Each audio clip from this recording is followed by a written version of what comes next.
Hi everyone, welcome back to my channel. My name is Saba, and if you guys are new, then welcome. Don't forget to subscribe and hit the bell notification right next to it for future videos. And in today's one, I am going to be talking about how you can actually start your own YouTube channel. It's something different as per my previous videos that I do, which are normally based on beauty and lifestyle.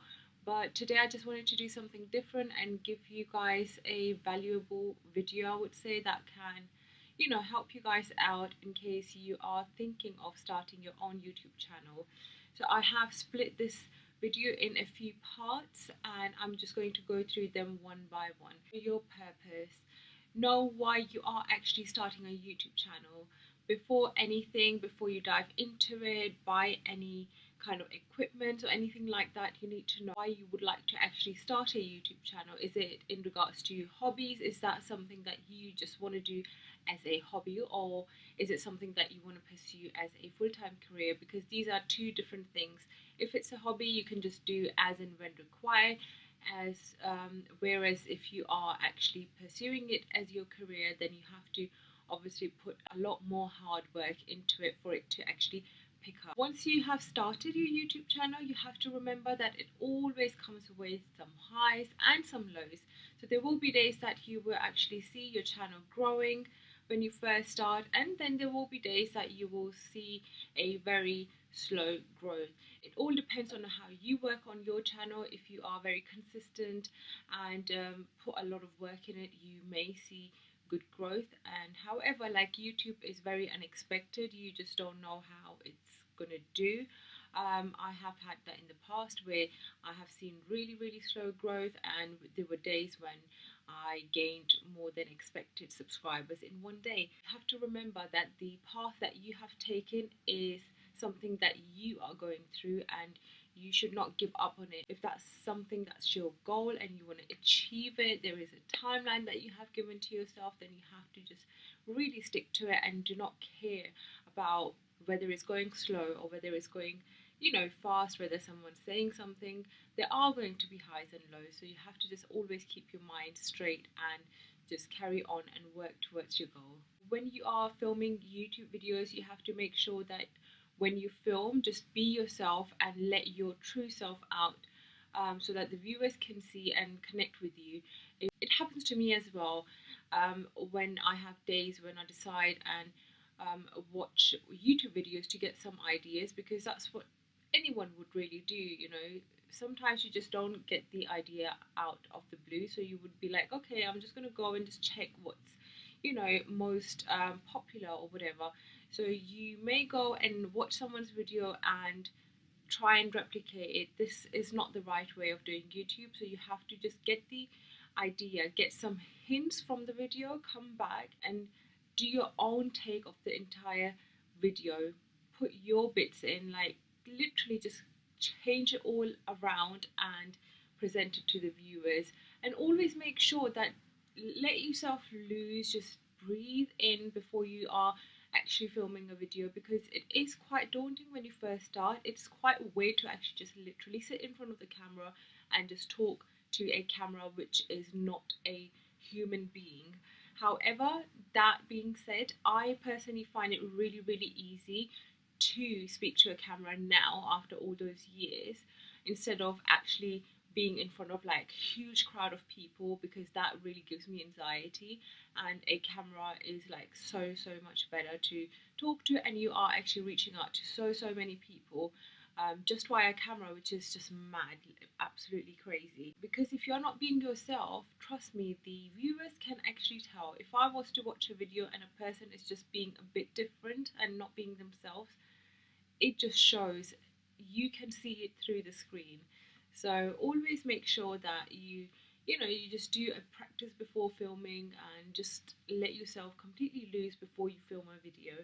Now I'm going to talk about niche. Niche is something that is used in YouTube world quite a lot. Niche is also mentioned in business studies. If you've done that, I studied business management and that word appeared a lot. Niche is something that makes your channel unique. What kind of subject you're choosing, that is going to make your channel and yourself unique and outstanding to everyone else. So there are many niches that you can actually choose from in YouTube. For example, you have travel, beauty, lifestyle, you have health, fitness, personal blog, or just personal development. You have loads of different ideas that you can actually choose from. Make sure that whatever you are choosing is something that is true to yourself, something that you have experience in or knowledge in, so that when you actually make videos, you have content to create. Because if you are to go and pick something that you have no knowledge about, where are you actually going to get the ideas from? For example, for me, I do not have no knowledge in terms of fixing cars, and if I was to choose that particular niche, I would not know what to do. I wouldn't know what to film and show to people because I am not experienced in it, and what kind of experience am I going to pass on to you guys? So always choose a niche that is true to you and you have experience or knowledge about. If you do so, you are going to get ideas. Now, talking about ideas, there's loads of different ways of you to accumulate video ideas under a particular niche. The first way of doing it is by journaling. Keep a journal book with you in your bag at all times, even when you're going out or traveling. As soon as an idea pops up, get your diary out and jot it down. You can think like, yes, in my mind I am going to remember it, but trust me, you don't. It just slips out when the time comes to it. So it's always good to have a notebook. You can meditate, and if you guys meditate or whoever does, meditation actually clears your mind, and at that point you can have an idea. When you are just sitting and you're meditating, an idea may pop in your head, and you can then obviously after meditation you can get up and jot it down in your diary. Next way of having ideas in your mind is just your daily life. Say for example you are out and you were in a place where all of a sudden something was to inspire you, and that inspiration you want to share, that knowledge that you just gained in that moment, you may want to share it with your viewers. So that's another way of having ideas. There's loads of different natural ways where things may pop in your head. Or if nothing else works, you can always obviously go into YouTube and you can just check by most popular videos of what other YouTubers are actually filming. And if you have noticed, a lot of YouTubers tend to make the same titled video or similar titled video, and there's loads of them when you search on a certain topic. So you can do the same thing. You can search and see what's trending at the moment in your niche and just take it from there. Obviously you can add your take on it and just post that kind of video out too. Equipments are very important. Whatever you use, whether it's something that you buy or something that you already have at home, make sure that the quality of it doesn't have to be outstanding, but it has to be good. Because right now YouTube is full of amazing influencers who have amazing quality videos, so you want to stand out from the rest. I would suggest not to splurging out too much money on something amazing at this time where you start from a 0 subscriber count. Use your mobile phone, because nowadays if you have Samsung, iPhone, cameras are really amazing, and plus you get editing software built into your iPhone, which is iMovie. So that's like a win-win. You don't even need to get a tripod, because really you can actually stack books up and put your phone, or even get like the cheap tripods that you can get from Amazon. I will link them down below, and you can use them for your phone to film.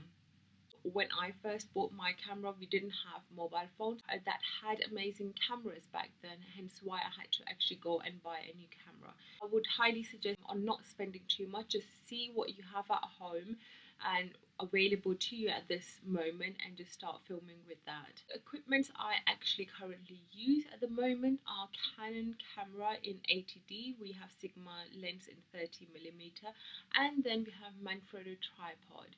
For my mic I use the Rode mic, and it actually serves pretty well. Equipment that I used to use back then when I first started was the Canon camera in 60D. I had tripod from a local supermarket shop, and then for ring light I had one from Newer in from Amazon. Again, expensive equipment doesn't necessarily mean that your channel is going to pick up overnight. There is obviously a lot of work and a lot of effort involved in creating a whole channel and gaining your subscribers.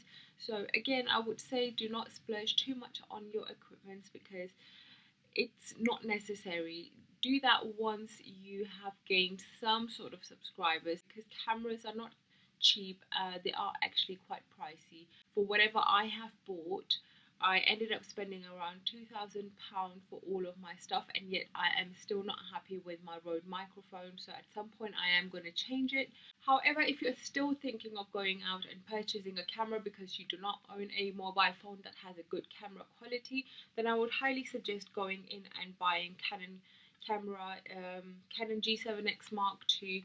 A lot of YouTubers, if you've noticed, they use this camera for vlogging. It has a flip screen, so it is really good and good value for money as compared to what you would actually pay for DSLR.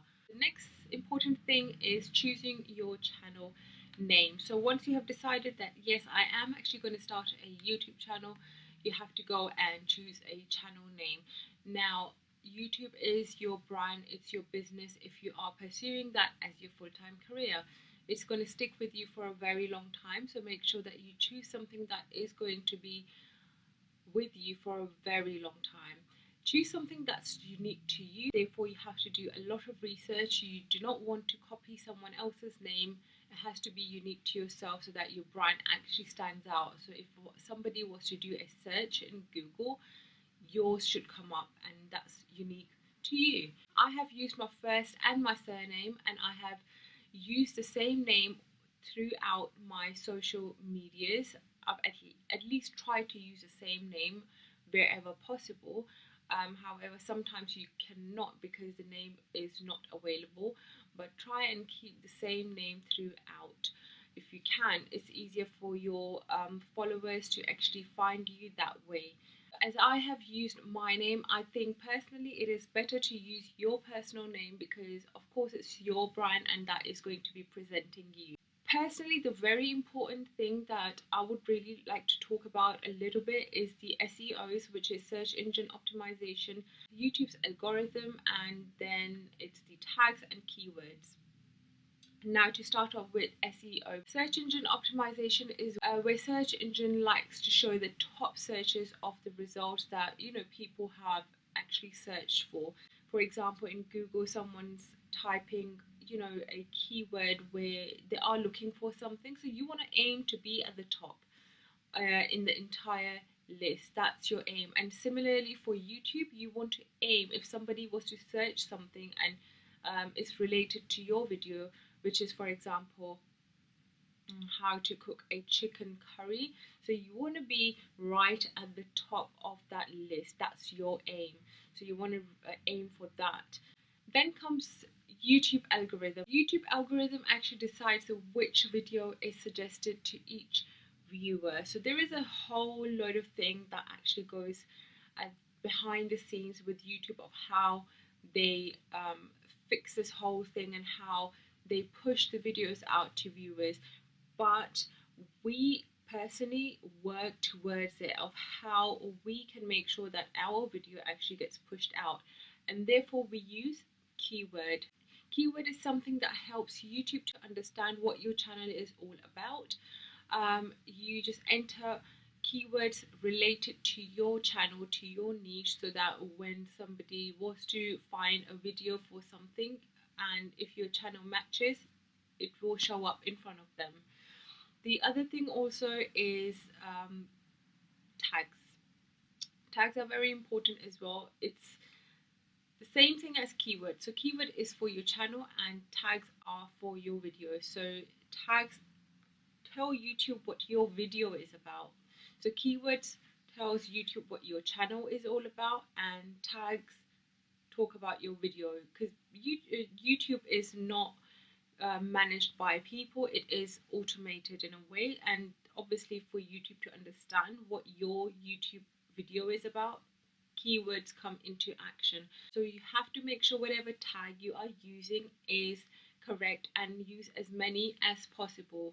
Someone in a podcast that I listened to a while ago spoke about something that was really relevant to this particular kind of video. So it's called QACA. I do not remember the name of the person who did the podcast, but if I do, I am going to link it down below. So QACA stands for quality, value, consistency, and authenticity. So quality obviously talks about quality content. So whatever you provide, just make sure that it has quality in it. So whatever you're providing for your YouTubers, for your viewers, is of good quality, so that they come to you, they want to watch your videos, something that is of good value. That's where value stands. So provide your videos with good value that is going to help them out and is relevant to viewers. There are a lot of videos on there that are very pointless and people still end up watching it, like kids would watch it. However, for you to, just be in a niche and just keep your mind straight of what you want and have a plan of what you're going to do, you have to make sure that whatever you are providing in your field is valuable. And then comes consistency, which is very important. Consistency means that when you are uploading, you upload every single week, whether it's once a week or whether it's twice a week. I would not recommend doing it more than twice a week because it is a lot of work. There is obviously filming, which takes a long time. Then there is editing, which takes a hell lot of a time. So you are pretty much stuck to your laptop most of the time. So imagine doing it every single day. That's just going to be too much. So start off with one video a week. Set a time and a date and stick to that plan. Do not budge, do not miss, because your viewers are going to know that yes, this person actually uploads at that time, at this day, and they are going to come back for your content if that's something that they relate to.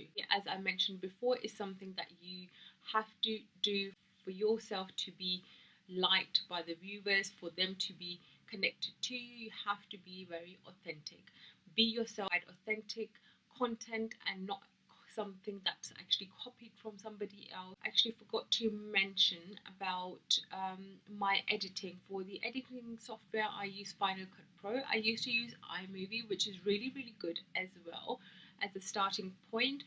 Final Cut Pro actually gives you more room to move, but when you're first starting, say for example, as I mentioned, if you have iPhone, it has iMovie already in it, so you do not need to spend a penny. If you have Mac, also that just makes it easier, that you would not have to spend anything, whereas Final Cut Pro costs you about £300. Please do educate yourself in whatever you are doing.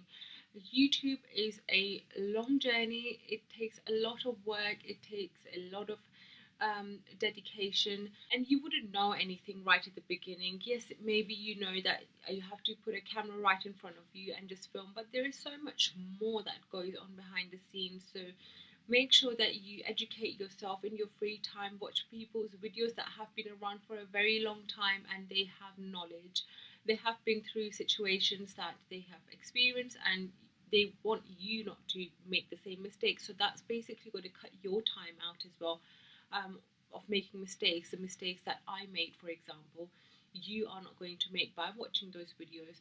So dedicate some portion of your time and watch videos here and there, whether it's about editing, whether it's about content creating, whether it's about, just knowledge about keywords, tags, and things that go on in the whole YouTube world.